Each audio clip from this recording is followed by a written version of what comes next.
the Asheville Area Chamber of Commerce, the Buncombe County Tourism Development Authority, the Coalition of Asheville Neighborhoods, and the Asheville Bed and Breakfast Association. We had originally planned to hold this event in our boardroom at the Chamber. It seats about 60 people. But it was clear early on that there would be more interest in attending than that room could hold. And so we really are grateful to the Diana Wortham Theater and John Ellis and his team for making this great facility available to us today. I'd like to recognize the president of the Chamber, Kit Kramer, and the newest member of the Chamber team, my colleague in charge of public policy, Toby Weiss. If you have more comments afterwards, Toby is your guy. He's going to be here. And several elected officials are with us today. We really appreciate you coming. North Carolina Representative Brian Turner, right here. City Councilman and TDA Board Member Jan Davis. City Council Member Gwen Whistler. City Councilman Cecil Bothwell. City Councilman Mark Hunt. And Senator Terry Van Dyne is represented by Laura Simmelink. Joining us today. Thank you so much for spending the time with us. We decided to host this event for a couple of reasons. First and foremost, we are aware of activity that's happening on a state level because this issue is really so much bigger than our own community. And so we wanted to give people in Asheville an opportunity to know what that activity looked like and have a chance to provide comment to that process. And I'll introduce Lynn Minges in just a minute. We're really grateful to Lynn Minges for being our keynote speaker representing the North Carolina Restaurant and Lodging Association today. Secondly, we wanted to provide an opportunity to share information. We're not here today to try to push a policy or to find the answers to this, but I really think a good first step is to listen to one another, to share perspectives, and really look for areas where there is broad-based agreement. The next step is, to move on in other kinds of formats to, work on those more challenging problems that exist on either end. But we really hope that today's discussion will highlight areas of agreement and perhaps, narrow down that list of difficult issues. Short-term rentals have proliferated in Asheville to a much greater extent than other areas of the state. A recent search on Airbnb, for example, lists over 780 rentals in the Asheville area. By comparison, there are only 400 listed in Raleigh, and they have 5 times our population. And there's less than 400 listed for Charlotte, and that's a community with 9 times the population of Asheville. Tourism is really important to our local economy. It's led Buncombe County to have the lowest unemployment rate in the state. The county welcomes more than 9 million visitors every year, with more than 3 million of them staying overnight. And those visitors spend $1.5 billion in our community supporting our local businesses. And it supports 23,000 jobs. And that sustains a quality of life by supporting amenities that we love to have as the people who live here. State and local taxes generated by tourism saves the average household in Buncombe County $1,251 every year. So the significant contribution of visitor spending has not happened by accident, and it has not happened everywhere. When we looked at how Asheville has performed since the year 2000, Buncombe County visitor spending has grown by 98%. The average across the state was 68%. So this is the result of 30 years of really sustained investment. In 1983, the leadership of the hospitality industry in Buncombe County got together and became one of the first 3 counties in the state to self-impose an occupancy tax that operates as a surcharge on top of the sales tax. So if you're an overnight guest in commercial lodging in Buncombe County, you pay a 7% sales tax that gets distributed to state and county and local governments, and you pay a 4% occupancy tax that has been reinvested in promotion that brings visitors to our community. So it's been a real success story for Asheville, really leading the way in the state since 2000. We've had the highest rate of growth. So tourism has not happened by by accident. It's been a really important part of the vitality of our local economy. So we really appreciate that you all are spending your afternoon with us to kind of start the dialogue about this important issue of short-term rentals. But here's how the day is going to go. We're going to hear from Lynn in just a few minutes, and then we have a panel of people who represent a variety of viewpoints on this topic, and each of them will have 5 minutes to present their perspective. And then we're going to have 2 mics down here for anybody in the audience who has a perspective to share or a question to answer. The only rules are that we're asking audience members to limit your time to 2 minutes because we anticipate that there will be a lot of discussion, and also that we maintain a civil environment with appreciation for how hard it is to sit yourself down here at this table and to kind of provide some leadership in this area. So our guest speaker today is Lynn Minges, the Executive Director of North Carolina Restaurant and Lodging Association. Prior to assuming her role in December of 2012, Lynn was affectionately our tourism leader. She was the State Tourism Director, operating in many capacities for the North Carolina Department of Commerce. Under her leadership, visitor spending in the state of North Carolina doubled to $19 billion a year. And she was a leader in increasing our market share to become the 6th most visited state in the nation. So thank you so much, Lynn, for being here, and welcome you to the program.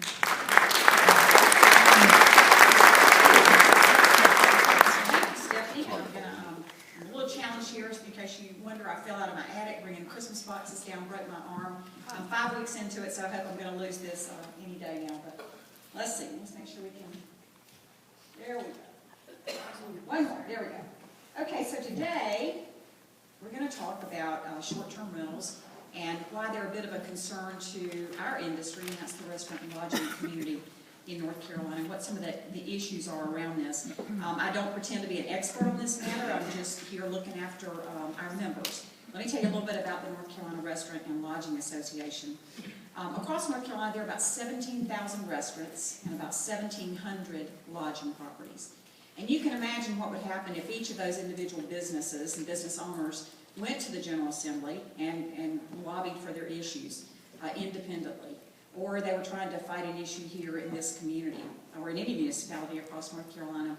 They're busy, most of them every day, running their businesses, and the last thing in the world they want to have to deal with and track and follow on a daily basis are the policies, the governance, the oversight that impacts their businesses. In fact, many of them, I think, are often unaware of the kinds of things that are considered and might be imposed on their business if it weren't for our organization and the advocacy we do on their behalf. We currently have about 3,000 stakeholders across the state, people who pay us membership dues. We're a membership organization, and they tend to be people who are really engaged and really invested in the industry. Again, they're busy running their businesses, and every single day we're down at the General Assembly, and we look forward to working with you, Representative Turner, and others to craft good public policy that will help advance and continue the prosperity that we enjoy in this state in terms of hospitality growth. And we've seen great growth over many, many years. We also have just entered into a partnership with AHOA, and I see we've got several AHOA members here today. AHOA is the Asian American Hotel Owners Association. So again, we are working in concert with them on a number of key issues that impact our industry. We're also partners with the American Hotel and Lodging Association and the National Restaurant Association. So just as we are focused primarily on issues that impact our businesses here in North Carolina and in municipalities across the state, the American Hotel and Lodging Association is our partner, and they're advocating walking halls of Congress every day, as well as the National Restaurant Association. For example, last night, many of you probably watched the President's address. Within minutes, there were already position papers coming out of these two organizations with what the impact of some of those things he talked about would have on our industry. Some of them good, some of them not so good. And so we then began the process of filtering them out to our members and putting a face to those issues and what they could mean for our businesses. So that's just a little bit about us and what we do. I've articulated here or written out just a few of the key issues that we're focused on in the upcoming legislative session. One top of our list is Airbnb, and that's what we're going to talk about today, or better known as short-term rentals, because Airbnb is just one of the many players in this space. We're also focused on online travel companies and making sure that they are paying and remitting, they're collecting and remitting the appropriate occupancy taxes that they collect from folks. We're always very interested in occupancy taxes and good legislation across the state and the appropriate usage of those. Our members have historically opposed meals taxes, which sometimes crop up, and I'm proud to tell you that thanks to the good work of our association, and I've only been there a couple of years, but for the past 22 years there has not been a new meals tax passed in North Carolina, mainly because our members feel pretty strongly that that's an unfair tax lobbied discretionally on just one sector of our state's economy or our local economy. We fight school calendar bills, many ABC bills that come up during session, and we often wonder and talk about things like, why is noon the magic hour that you can sell alcohol on Sundays? You know, around this state we're doing a burgeoning brunch business, and we scratch our heads sometimes and say, why do the state and why don't local communities want those dollars and want to employ folks and generate revenue at 11 o'clock? You know, what's magic about 12?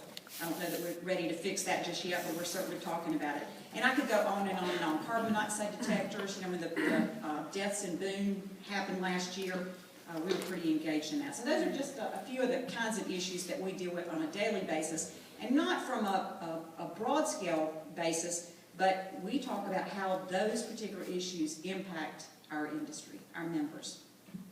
But today, here we go. We're here to talk about short-term online rentals. That's the topic of the day, and I don't proclaim to be an expert, but we're going to talk about several issues around this topic. First and foremost, leveling the playing field, equal treatment, guest safeguards, and a collaborative approach. And I think that's what this forum today aims to foster, is a collaborative approach to addressing this issue. So first of all, let's talk about leveling the playing field. First, I want to make it clear that our members do not fear competition. We welcome new platforms that enable our members to distribute room nights to the traveling public. In fact, many of our members market their product through Airbnb. Airbnb is not a bad thing, and they're a very innovative business model, and one that we honestly admire and welcome into our community. But they are, we believe, like our members, in the lodging business, and they need to be treated as such. And so we're all about leveling the playing field to ensure that that happens. With that said, our members have several operating standards in common. They are required by law to provide safe and sanitary and secure environment for their guests. This includes clean sheets, hot and cold running water, smoke detectors, carbon monoxide detectors, and fire escape plans, just to name a few. The rooms they rent are considered a retail business, and the classification requires that our members collect and remit sales and occupancy taxes from each guest. All of our member properties undergo some level of state and local zoning assessment to ensure that they're in line with their surroundings and that they're complying with local rules and regulations. Many short-term online rentals are amazingly able to connect with consumers through technological platforms, but they do not follow these same guidelines, and we think that creates an unfair, unlevel playing field for our members. And then there's the issue of guest safeguards. There is a lack of regulatory structure for the short-term online rental market, and that, we believe, poses a threat to the welfare of guests and the broader community at large. Our members every day go about the business of checking their smoke detectors and sprinkler systems and fire extinguishers. Here in North Carolina, the health department comes in and regulates those kind of things. The fire marshal comes after them. Their door lock checks are taking place. First responder systems are being reviewed, and health and safety inspectors are being performed. And that's not happening in short-term rentals. And we are not sure that consumers are aware of that. And so that, again, is another issue. And as you might imagine, providing these kinds of things for guest safety and security causes our members to incur costs that aren't borne by online rentals. And then really, so there we go. Oh, there.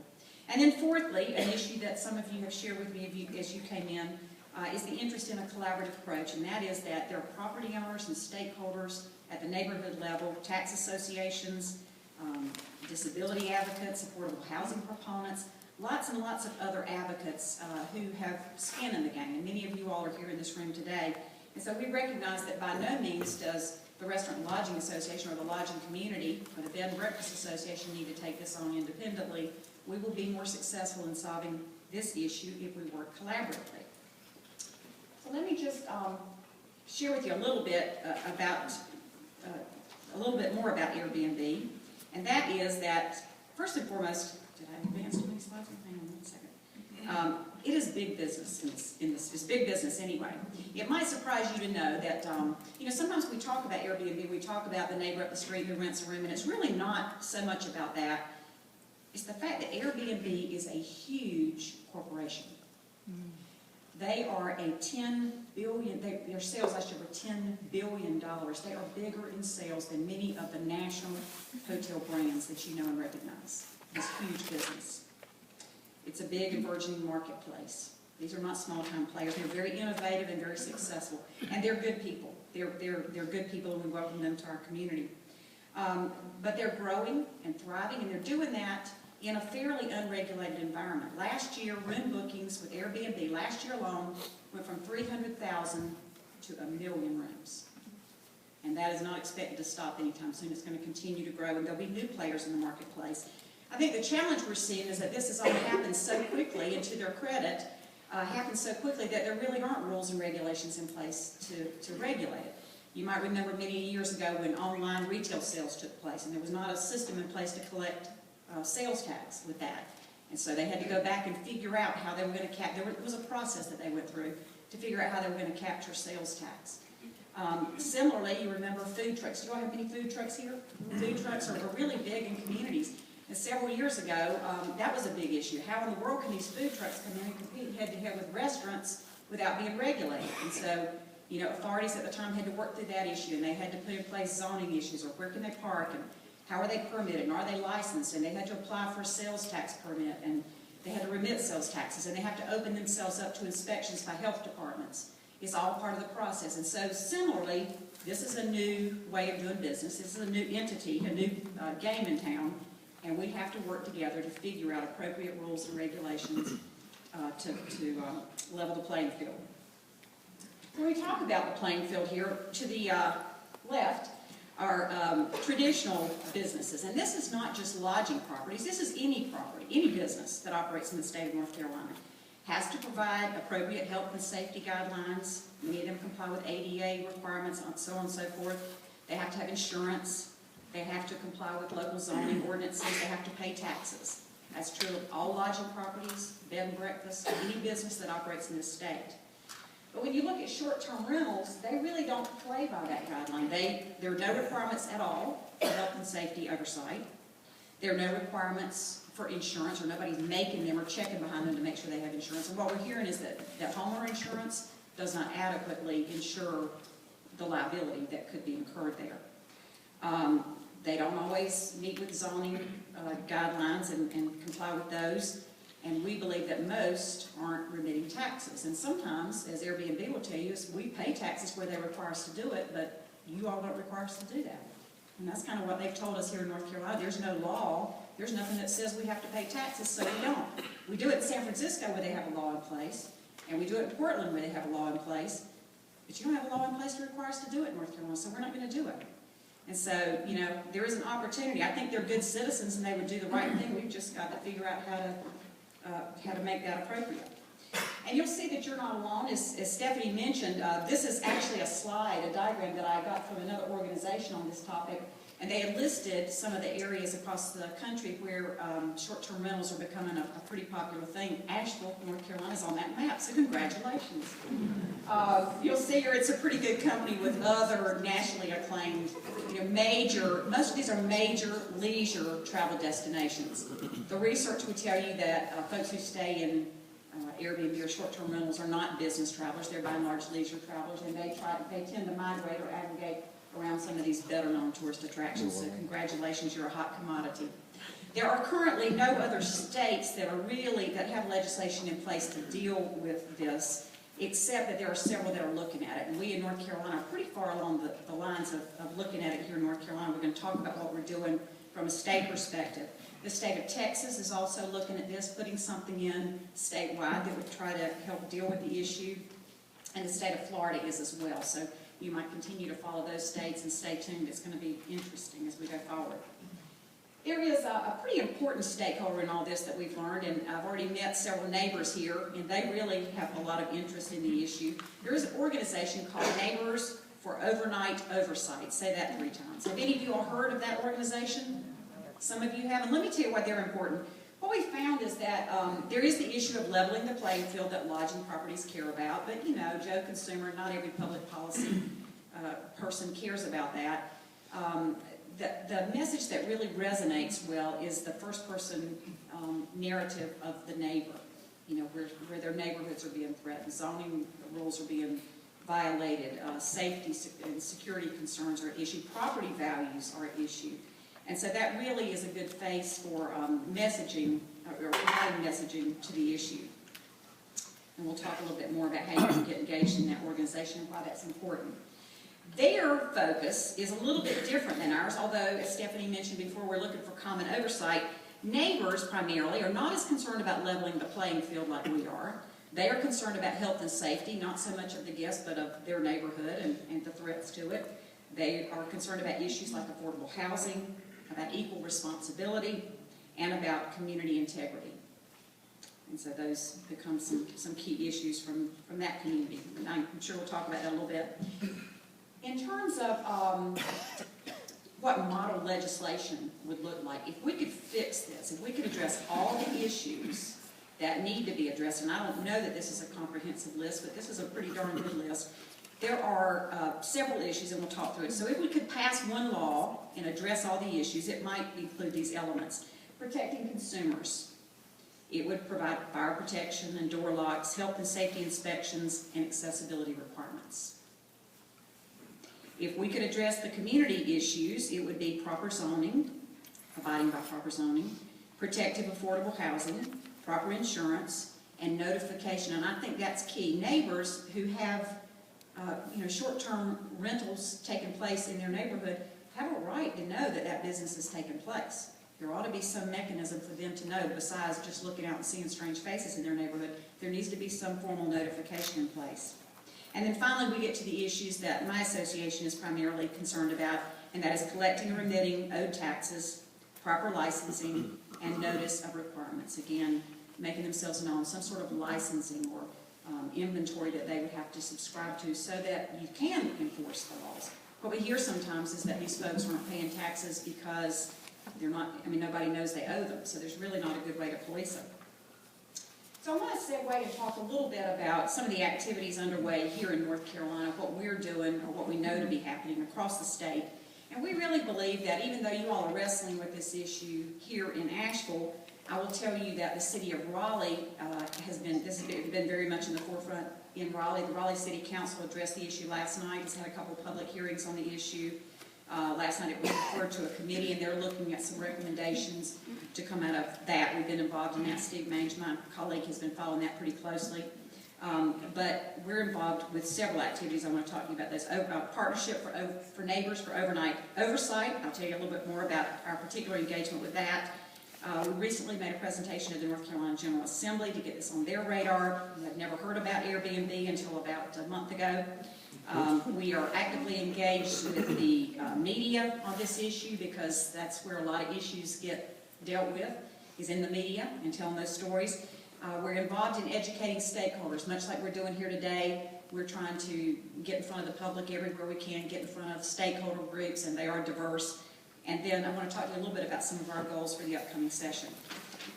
But first of all, activities that this organization, Neighbors for Overnight Oversight, hard for me to say, what this organization does, they really are working hard to try to get all the stakeholders together. And so I would encourage you to go to this website, jot this down, and take a look. They have information there about the issue, what's happening in your community. They also have sample letters to the editors that you can write. They have talking points. They have all kinds of information that would be helpful to you all. And I'll give you an example of one of the stakeholders, one of my members who signed up to be involved in that. Her name is Doris Yukovich. She owns a bed and breakfast, the Oakwood Inn in Raleigh, North Carolina. And she had come to us and is complaining, and her business, she and her husband have been in business for, 20 years, and suddenly they're about to lose their their home. It was a B&B that they've operated successfully. They were 100% full nearly every night, and suddenly the business is drying up. And so she began to look up and down the street, and she's seeing house after house after house that had strange people coming and going in that. And so she's looked around her, and on her street alone, in historic Oakwood, downtown Raleigh, there are about a dozen homes that are being rented for, the short-term rentals. And she became aware of Airbnb, and she logged on and looked at what was in the marketplace, and there are some 25, 30 hotels in her neighborhood, just right around the block, that are renting rooms every single night.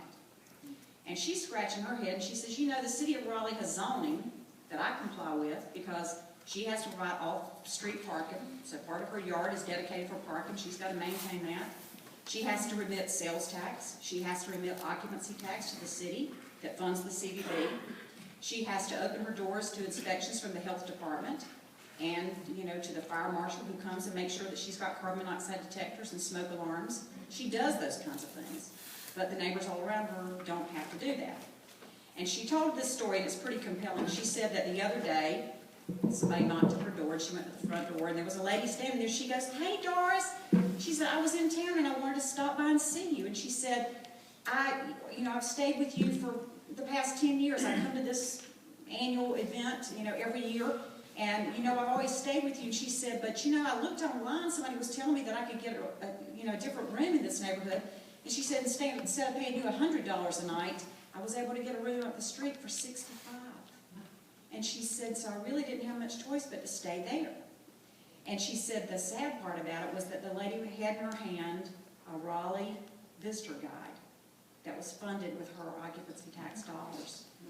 And so the light went off that, here's Doris following the letter of the law, doing the right thing, providing health and safety and security to her guests, providing a good, positive customer experience, serving on CVB boards, giving back to her community, doing all the kinds of things that a good business owner should do.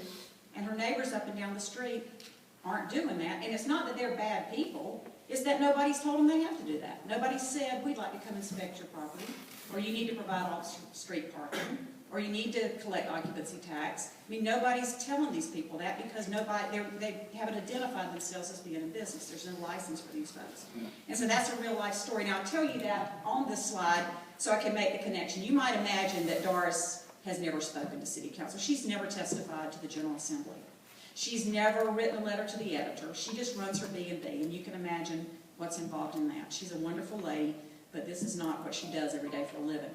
This organization has helped her to craft her story. She did, in fact, testify to this committee of the General Assembly, and they heard her pretty loudly.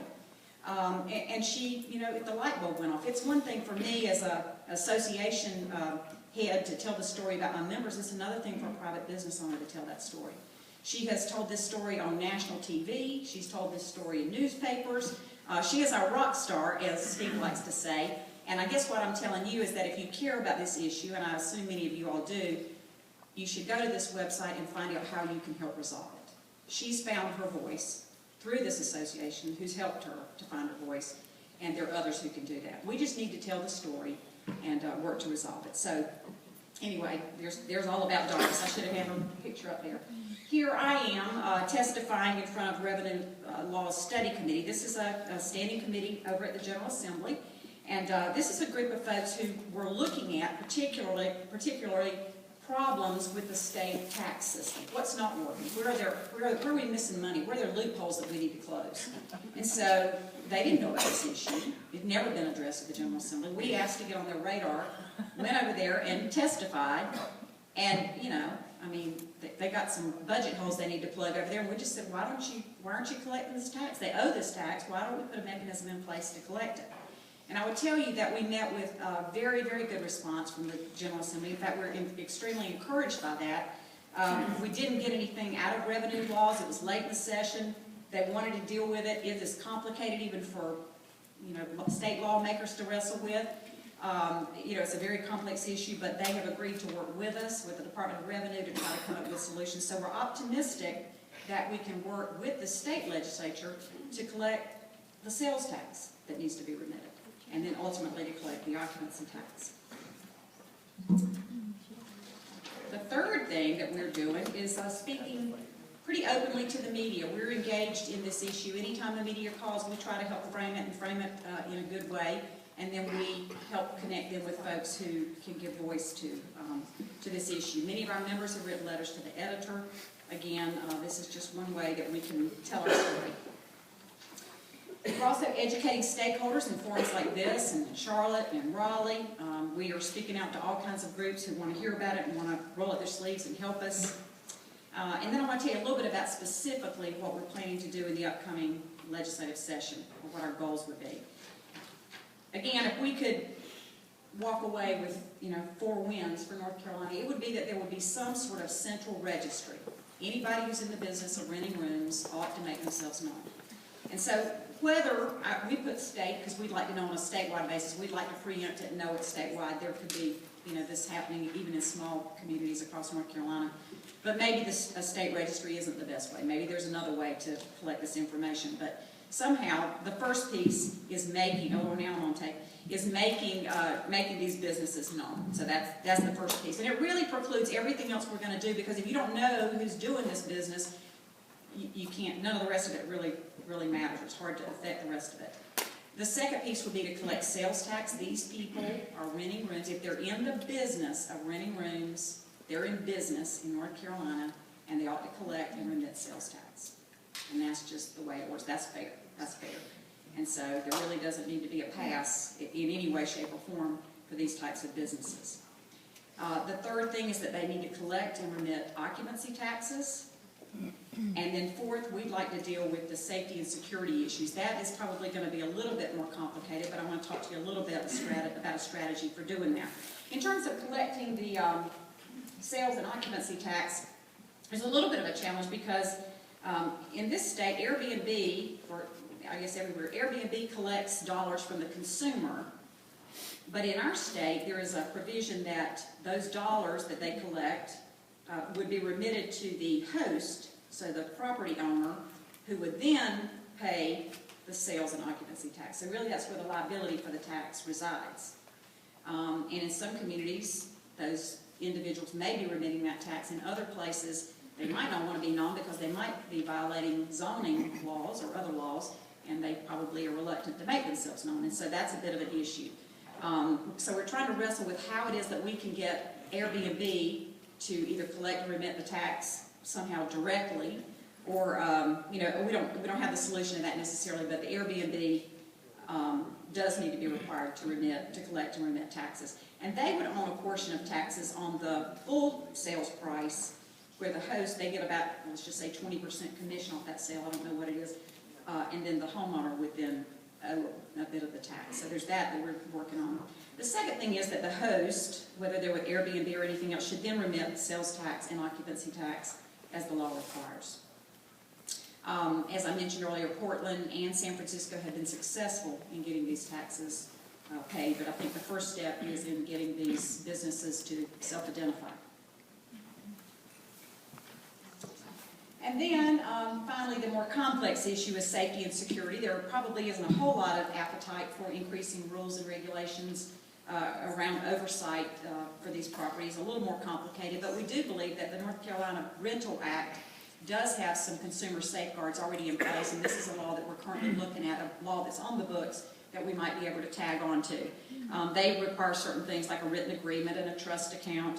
They require compliance with building and housing codes, proper, fit and habitable conditions, which at least is some safeguard. They have require that systems and appliances be in good, safe working order, and that there be operable smoke detectors. So that is at least, we're working very closely with the North Carolina Real Estate Commission, and look forward to exploring that more with them. And then finally, neighbors, in communities across North Carolina, we want to make sure that these folks are complying with local laws. In Raleigh, I'll just tell you, last night, when they referred this matter to committee, the staff made a recommendation to the committee that would be reviewing it to really consider 4 options, and those were doing nothing and limiting B&Bs to historic homes, which at least would narrow the field a little bit, to legalize it and allow more of these rentals, but with that to make them, to put some limits on size and parking, plus licensing and inspection requirements, and that's a consideration that Raleigh has underway right now. to consider a special use permit that would require a public hearing, and neighbors would be allowed to testify for or against it, like other businesses might do, or other, and who knows what that might be, but that's kind of what they're considering right now in Raleigh. We'll be watching that pretty closely going forward. And then finally, that concludes my presentation. I'm just here to share with you that we look forward to working with you and communities across the state to address this very important issue.